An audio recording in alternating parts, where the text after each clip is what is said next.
Okay, so I'm going to look at this word a little bit further because tariff has been around for quite some time. And I was just looking at it pretty closely and thinking about it. And, I've missed this one for quite some time. A riff, A-R-I-F, in military terms, reduction in forces. And so the causation is inflation, which means that the corporations are just purposely raising the prices higher. I've been listening to Congress all day long.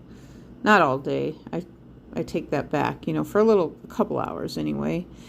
And some of them from their friends across the aisle, they're always saying that.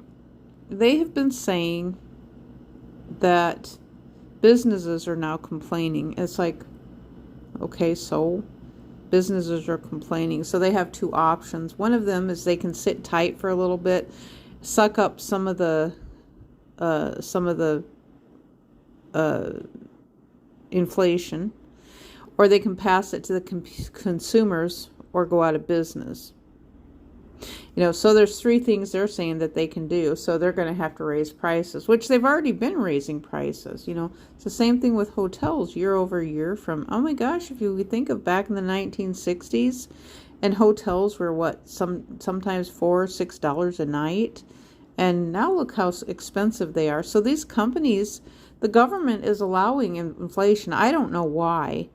I mean, something inside of the United States is causing inflation on purpose.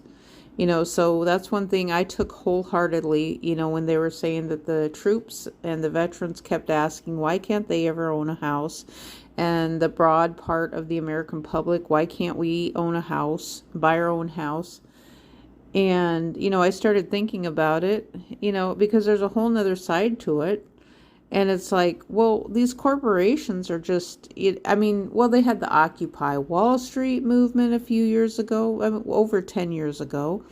And so something, it's like a great big brick or something has to just hit the majority of the American public in the, everybody kind of has to run into a brick wall in order to understand this. That's what I'm thinking related to inflation. And it's like, it doesn't have to be this way. I know there's a lot of old people my age and younger, some of them, who say, oh, this is the way it's always been, and this is how it always has to be. And if you want to change it, you need to go into Congress yourself and change it. Well, clearly it's not that simple to just do that.